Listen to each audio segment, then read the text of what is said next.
यदि भगवान है तो कोई गरीब क्यों है, कोई भूखा क्यों है, कोई परेशान क्यों है, कोई रोता क्यों है? यदि भगवान है तो कोई भूखा क्यों है? अच्छा ये बताओ, भगवान ने ही तो तुम्हें ये स्वस्थ शरीर दिया है और पांव दिए हैं, हाथ दिए हैं, बना दिया ना तुम्हें कमा के खाने लायक। अब तुम कमा के खाने लायक हो फिर भी भूखों मरो तो इसमें भगवान का दोष है कि तुम्हारी अकर्मण्यता है। अरे तुम काम करते तो भूखों काहे मरते? बोलो, हर जगह भगवान दोषी है क्या? भगवान थोड़ी किसी को भूखा मार रहे हैं। भगवान ने तो कमा के खाने की आपको ताकत दे रखी है। पांव दिए हैं, हाथ दिए हैं। टाटा, बिड़ला, अडानी, अंबानी के पास भी दो ही हाथ है, आपके पास भी दो हाथ है। उसके पास भी इतना बड़ा दिमाग है, आपके पास भी उतना ही बड़ा दिमाग है। उसकी भी किडनी उतनी है जितनी आपकी है। उसके शरीर में भी लगभग उतना खून है जितना आपके में है। क्या ज्यादा दिया ईश्वर ने? उसने मेहनत की, उसने दिमाग लगाया, तो आज उसके पास सबसे ज्यादा पैसा है। तो ईश्वर ने तो आप सबको सब कुछ दे रखा है। आप अपने मन का, इंद्रियों का, अपने बुद्धि का सदुपयोग करो तो कोई गरीब नहीं होगा। कमाओ ना। किसने हाथ पकड़ा है? अंबानी तो नहीं कहते कि मैं गरीब हूं, मेरे पास खाने को नहीं है। वो मेहनत करते हैं, आप करो ना मेहनत। और भगवान को गालियां देने से क्या होगा? भगवान को कोसने से क्या होगा? अरे भगवान होते तो कोई गरीब क्यों होता? अरे भगवान है, सब तो दिया है तुम्हें। देखने को आंख दी, सुनने को कान दिया, चलने को पांव दिया। ये कोई तुम्हारे बाप ने थोड़ी दिया है। क्यों? तुम्हारे पांव तुम्हारे बाप ने दिए हैं क्या? तुम्हारी आंख तुम्हारे बाप ने दी है क्या? सब कुछ भगवान ने तो दे रखा है। अब फिर भी तुम भूखों मरो तो इसमें भगवान का क्या दोष है? तुम करते क्यों नहीं हो काम? इसलिए हर चीज के दोषी भगवान नहीं होते। आज का इंसान अपना दोष नहीं मानता कुछ। वो अपने ऊपर नहीं लेता कि जी मैं भी तो निकम्मा हूं। आजकल के लोग करते धरते कुछ नहीं है और चाहते इतना सारा है हमारे पास, हम धन्ना सेठ हो जाएं, पैसा हो जाए। अरे पैसा हो जाएगा, मेहनत करते हो क्या? मेहनत करने की क्षमता है? पसीना बहा सकते हो? तप सकते हो क्या? जो तप रहे हैं, जो मेहनत कर रहे हैं, वो आज सुखी हैं। वो नहीं रो रहे हैं कि हम गरीब हैं। जो मेहनत करेगा वो गरीबी की छाती चीरता हुआ आगे बढ़े। और जो मेहनत नहीं करेगा, अब तुम दिन भर तो क्रिकेट देखते हो 5 घंटा, दिन भर तो तुम मूवियां देखते हो, खटिया तोड़ते हो, कमाते धमाते बाप के टुकड़ों पे पलते हो। पापा जरा मोबाइल दिला दो, पापा जरा गाड़ी दिला दो, पापा जरा ये। अरे जिस उम्र में बच्चे अपने बाप के टुकड़ों पर पल रहे हैं, उस उम्र में ये अनिरुद्धाचार्य वृद्ध माओं की सेवा कर रहा है। तुम्हारी तरह हम भी आराम करते, तुम्हारी तरह हम भी आराम फरमाते रहते, तो हम भी तुम्हारी तरह बाप के टुकड़ों पे पलते होते। क्यों? मेहनत करोगे तो सब कुछ आएगा। मेहनत नहीं करोगे तो केवल रोना हाथ लगेगा तुम्हारे। भाग्य, कुछ लोग रोते हमारे तो भाग्य में ही नहीं है, हमारे तो भाग्य। अरे भैया, भाग्य में सब कुछ होता है। भाग्य तक पहुंचने के लिए क्या तुमने मेहनत करी? की ही नहीं। मेहनत करो, पसीना बहाओ। तुम्हें तो बस आराम चाहिए। हमारी 33 साल की आयु है। हमारी उम्र के लड़के देख लो, बाजार में शराब पी रहे हैं, बाप से कह रहे हैं पापा जरा मोबाइल दिला दो, पापा जरा गाड़ी दिला दो। बाप के टुकड़ों पे पल रहे हैं। हम भी तुम्हारी तरह बाप के टुकड़ों पे पलते तो हम भी तुम्हारी तरह होते। बाप के टुकड़ों पर ना पलो। युवा हो, पढ़े लिखे हो, सेल्फ डिपेंड बनो, मेहनत करो। और गरीबी का रोना मत रो, भूखमरी का रोना मत रो। मेहनत करने वाला कभी कहीं दुखी नहीं रह सकता। पसीना बहाने वाला, क्या आप पसीना बहाने को तैयार हैं? परंतु पसीना बहाने का भी एक फंडा है। सही दिशा में बहाया गया पसीना सार्थक होगा। आप गलत दिशा में पसीना बहाओ तो बहाते रहो, कोई अर्थ ना निकलेगा। पसीना भी कहां बहना चाहिए? सही दिशा में। आप पानी में लाठियां पीटो तो पसीना तो बहेगा, मेहनत तो होगी, एनर्जी तो वेस्ट होगी, पर उसका परिणाम कुछ ना आएगा। सही दिशा की ओर बढ़ो, सही लक्ष्य की ओर बढ़ो, सही प्लानिंग के साथ चलो, तब जाके परिणाम मिलेगा, गंतव्य तक पहुंचोगे, आपको मंजिल मिलेगी, मुकाम मिलेगा, सफलता मिलेगी, कामयाबी आपके कदम चूमेगी।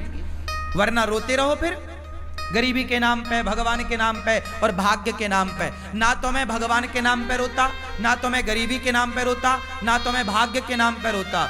मैं रोता नहीं हूं भाग्य और गरीबी और भगवान के नाम पर, मन लगा के मेहनत करता हूं सवेरे से लेके शाम तक। मैं यदि अब आप सुनना, मैं कई बार 3 बजे रात को सोता हूं, काम करने जाता हूं, कई बार मुझे बाहर जाना पड़ता है किसी कार्यक्रम के लिए, कार्य के लिए, मैं रात के 3 बजे आता हूं। कई बार मैं सवेरे 4 बजे आया, 4 बजे जब मैं आया तो मैं रात भर का थका हूं ना, मैं चाहता तो सो जाता, पर मैं सोया नहीं। मैं 4 बजे आया, आते ही मैं सबसे पहले नहाया और नित्य कर्म की तरह अपना काम किया और सवेरे के कामों में लग गया। नित्य की तरह मैं अपना सवेरे के काम जस की तस काम शुरू कर दिया। मैंने उस दिन का सोना टाल दिया, अगले दिन सोऊंगा। क्या आप तैयार हैं इतनी मेहनत करने को, नींद को कुर्बान करने को तैयार हैं? आजकल के लोग जरा काम करते हैं थक जाते हैं। आजकल के लड़के बिस्तर पे 10 बजे सो के उठते हैं, माँ मम्मी ओ बिस्किट दे दो, जरा कहाँ रखी है, जरा चाय दे दो। ये नालायक, तुम्हें बिस्तर में बिस्किट चाय चाहिए, 10 बजे सो के उठते हो। लक्ष्मी तुम्हारे पास क्या करेंगी? लक्ष्मी माता वहां नहीं होती जहां आलस्य होता है। याद रखिएगा, लक्ष्मी हमेशा उनके साथ होती है जो मेहनत करना जानते हैं। मेहनत करने वाले के साथ लक्ष्मी होती है, आलसी के पास कभी लक्ष्मी नहीं होती। आलसी के पास कभी भी लक्ष्मी नहीं होती। मेहनत करो, पसीना बहाओ, कामयाबी के पीछे मत भागो, कामयाबी तुम्हारे पीछे भागेगी। तुम्हारी मेहनत तुम्हारी तस्वीर तकदीर दोनों बदलेगी। मेहनत कौन है? लता जी इतना बढ़िया गाती थी, बताओ लता जी जैसा कौन दूसरा आया? क्योंकि लता जी जैसी मेहनत किसने की, उनके जैसा रियाज किसने किया? हर चीज को मेहनत चाहिए, हर काम को मेहनत चाहिए। बिजनेस करना है तो व्यापार किससे चलेगा? व्यवहार से चलेगा, प्लान से चलेगा, दिमाग से चलेगा। है नहीं दिमाग, प्लानिंग है नहीं, तो कैसे चलेगा? मेहनत करना नहीं है। आज के लड़के 9 बजे सो के उठते हैं, जबकि तुम्हारा बाप जाके 8 बजे दुकान में बैठ जाता है। 8 बजे तो उसका ऑफिस खुल जाता है। अब जो आज के लड़के 10 बजे जागते हैं, वो ऑफिस कब खोलेंगे? तुम्हारा बाप मेहनत करता था तो इतनी संपत्ति बना लिया, तुम अपने बाप की तरह भी ना बना पाओगे, बाप के टुकड़ों पे पलते पलते रहोगे, क्योंकि मेहनत नहीं है ना। और मेहनत होगी तो बाप से ज्यादा भी कमा लोगे। बात सही है? हाँ, मेरा सिद्धांत अलग है। मैं ये चाहता हूं आज का युवा 2020 होता है, लड़के नौजवान सारे मैच देखते हैं। मैंने एक दिन मैच नहीं देखा। मैं क्यों देखूं? पागल हूं क्या अपना टाइम वेस्ट करूं? पागल तुम हो जो अपना समय बर्बाद कर रहे हो। जो अपना समय बर्बाद करे उससे बड़ा मूर्ख कोई नहीं। सबसे बड़ा मूर्ख कौन? उत्तर दो। सबसे बड़ा मूर्ख कौन? जोर से। जो अपना गोल्डन टाइम, जो अपना समय बर्बाद करेगा, वो सबसे बड़ा मूर्ख है। और आज के बच्चे मूवियां देखने में, क्रिकेट देखने में समय इनका सार्थक जा रहा है कि बर्बाद? चाहे पाकिस्तान जीते क्रिकेट में, चाहे श्रीलंका जीता क्रिकेट में, तुम्हें क्या मिला? अरे चलो, भारत का मैच है, कभी एक आध देख लिया, चलो हमारा भारत जीत गया, चलो खुशियां मना ली, एक आध देख लिया। ये थोड़ी कि दिन रात तो मैच ही देखो। ये क्या भाई? जिस समय में आज के बच्चों को कामयाब हो जाना चाहिए, उस समय ये चौका छक्के में तालियां बजाने में लगे हुए हैं। ये उम्र तुम्हारे सफल होने की है, ये उम्र तुम्हारे कामयाब होने की है। अनिरुद्धाचार्य जब 17 साल का था, जब मैं 17 साल का था ना, तब मेरे ऊपर घर की जिम्मेदारी आ गई थी कि घर में नमक है कि नहीं, तेल है कि नहीं, दाल है कि नहीं, चावल है कि नहीं, आटा है कि नहीं। यदि घर में चूल्हा जलता, मैं मेहनत करूंगा तो चूल्हा जलेगा, नहीं करूंगा तो चूल्हा नहीं जलेगा। ये स्थिति थी। 17 साल की उम्र से मैं कमाने लग गया, काम करने लग गया, परिवार की जिम्मेदारी कंधे पे आ गई और तब से काम करता रहा हूं। और आप अपनी एक माँ की सेवा कर लो तो बड़ी कृपा है। आज आपका ये बेटा, आपका ये भाई 280 वृद्ध माओं की सेवा कर रहा है, बेसहारा माओं की सेवा कर रहा है। और ये बच्चे अभी क्रिकेट देखने में लगे, समय बर्बाद करने में लगे हैं। सार्थक समय वापस ना आएगा। समय के पास इतना समय नहीं है कि वो आपको फिर से समय दे सके। समय समय पर होता है, समय समय की बात। राम जन्म का दिन बड़ा, कृष्ण जन्म की रात। सबसे समझदार कौन? जो अपने प्रत्येक क्षण का सदुपयोग कर ले, वो समय का सदुपयोग करने वाला समझदार है। समय का दुरुपयोग करने वाला मूर्ख है। और सबसे बड़ा धन है संतोष। जितना विधाता दे दे उतना बहुत है, लेकिन मेहनत जारी। मेहनत तो बहुत आगे करो, खूब मेहनत करो, लेकिन जितना मिल रहा है कंपटीशन मत रखो कि उसके पास ज्यादा उसके भाग्य का है, हम उससे कंपटीशन क्यों करें। मेरा कंपटीशन किसी से नहीं है। तेरे भाग्य का तू खा रहा है, मेरे भाग्य का मैं खा रहा हूं। तेरे हिस्से की मेहनत तू कर रहा, मेरे हिस्से की मेहनत सारे करो। मेहनत का फल ईश्वर देंगे। बस मैं मेहनत करूं, मैं आपसे ईर्ष्या क्यों करूं कि तुम ज्यादा कमाओ। भैया तुम भी कमाओ, ये संसार है, सब कमाओ। कोई हाथ थोड़ी पकड़ता किसी का। तुम अपने भाग्य का खाओगे, मैं अपने भाग्य का खाऊंगा। रावण अपने भाग्य का खाता, विभीषण अपने भाग्य का खाता।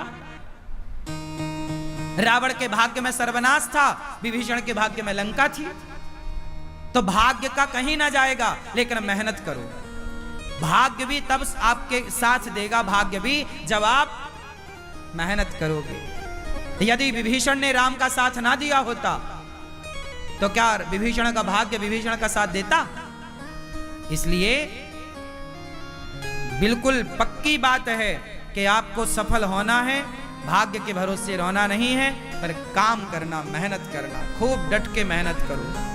तपाओ अपने आप को, काम की भट्टी में डाल दो अपने आप को, तपते रहो, सीखते रहो। हर दिन कुछ नया सीखो, हर दिन कुछ नया एक्सपेरिमेंट करो, हर दिन कुछ नया सोचो, हर दिन एक नए विचार के साथ जागो, हर दिन एक नई एनर्जी के साथ खड़े हो, हर दिन एक नया इतिहास लिखने के लिए तैयार रहो। क्यों मेरी मां?